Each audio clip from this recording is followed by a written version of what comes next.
সন্তানের শরীরে দুইটি লক্ষণ দেখলে বুঝবেন সে বদনজরে আক্রান্ত হয়ে গেছে। বদনজর হচ্ছে খুবই ভয়ঙ্কর। নবীজি সাল্লাল্লাহু আলাইহি সাল্লাম জানিয়ে দিয়েছেন, বুখারী শরীফের হাদিস, আল আইনু হাক্কুন, বদনজর হচ্ছে সত্য। অনেকে বদনজরকে বিশ্বাস করতে চায় না। নবীজি সাল্লাল্লাহু আলাইহি সাল্লাম নিজে জানিয়ে দিয়েছেন এবং নবী সাল্লাল্লাহু আলাইহি সাল্লাম আরো বলে দিয়েছেন, বদনজর এতটা ভয়ঙ্কর জিনিস, একটা সুস্থ উটকে অসুস্থ করে রান্নার পাতিল পর্যন্ত নিয়ে যায় এবং একজন সুস্থ মানুষকে অসুস্থ করে কবর পর্যন্ত নিয়ে যায়। এজন্য এই বদনজর থেকে আমাদেরকে বাঁচতে হবে। আপনার সন্তানের ভিতরে যদি দুইটি লক্ষণ দেখেন, মনে করবেন আপনার সন্তানের উপরে কেউ বদনজর দিয়েছে।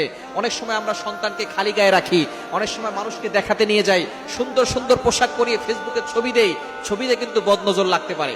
আপনি সবকিছু নিয়ে শো অফ করতে যাবেন না। যাদেরকে বেশি ভালোবাসেন তাদেরকে শো অফ করতে যাবেন না।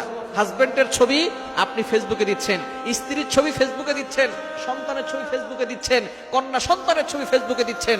মানুষের বদনজর লেগে গিয়ে আপনার ছেলেটা অসুস্থ হয়ে যাবে, আপনার মেয়েটা অসুস্থ হয়ে যাবে, আপনার ফ্যামিলি বরবাদ হয়ে যাবে। তখন আপনি বুঝতে পারবেন বদনজর কতটা ভয়ঙ্কর জিনিস।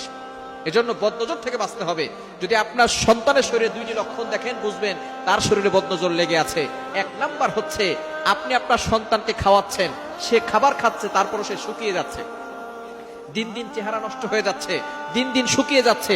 যদি এই লক্ষণ আপনার সন্তানের শরীরের ভিতরে থাকে, মনে করবেন কারো বদনজর আপনার সন্তানের উপরে লেগেছে।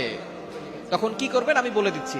দ্বিতীয় নাম্বার হচ্ছে, যদি আপনি দেখেন যে আপনার সন্তান রাতের বেলা হঠাৎ করে কান্না করতেছে, জোরে আওয়াজ করে কান্না করতেছে, দিনের বেলা যে কোনো সময় কান্না করে, রাতের বেলা ঘুমানোর মাঝখানে কান্না করে উঠতেছে, এটা যদি দেখেন এই দুইটি লক্ষণ, শুকিয়ে যাচ্ছে, দিন দিন খাবার খাচ্ছে অথবা খাবারও খাচ্ছে না, দিন দিন শুকিয়ে যাচ্ছে, দ্বিতীয় নাম্বার হঠাৎ করে কান্না করতেছে, এই দুইটি লক্ষণ দেখলে বুঝবেন আপনার সন্তানের শরীরে কেউ বদনজর দিয়েছে। এই বদনজর থেকে বাঁচার জন্য কি করবেন? আপনি আয়াতুল কুরসি সূরা বাকারা 255 নম্বর আয়াত, 3 নম্বর পারার 1 নম্বর পৃষ্ঠার 9, 10, 11, 12, 13 নম্বর লাইন, সূরা বাকারার 255 নম্বর আয়াতটি আপনি একবার পড়বেন।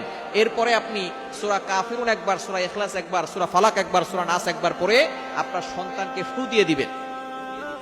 এবং আপনি এই বিষয়ে খেয়াল রাখবেন, যদি আপনার সন্তানকে কেউ দেখতে আসে, তাকে মাশাআল্লাহ বলতে বলবেন। বলেন মাশাআল্লাহ।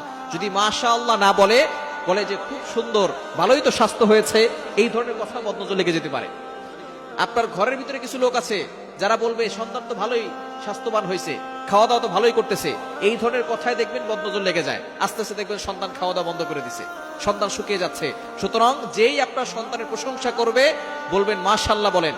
যদি কেউ মাশাআল্লাহ না বলে, তাহলে আপনি লা হাওলা ওয়ালা কুওয়াতা ইল্লা বিল্লাহিল আলিয়্যিল আযীম করে তাকে ফু দিয়ে দিবেন। এবং যদি আপনি বুঝতে পারেন যে কারো বদনজর লেগে গেছে, তাহলে আপনি তাকে নিয়ে আসবেন, নিয়ে এসে তাকে গোসল করাবেন। গোসল করানোর পরে তার অবশিষ্ট যে পানিটা আছে সেটা দিয়ে তার কাপড় ধুয়ে ওই কাপড়টা দিয়ে আপনার সন্তানের মাথায় ঢেলে দিবেন এবং সূরা ফালাক এবং সূরা নাস পড়ে দিবেন। আল্লাহ পাক রব্বুল আলামিন এই বদনজর থেকে তাকে হেফাজত করবেন। সুতরাং এই বদনজর থেকে বাঁচার জন্য শো অফ বন্ধ করে দেন। মানুষের প্রাইভেট জিনিসগুলো মানুষের কাছে বলবেন না, মানুষকে বেশি দেখাতে যাবেন না, তাহলে বদনজর লেগে যাবে, সবকিছু শেষ হয়ে যাবে।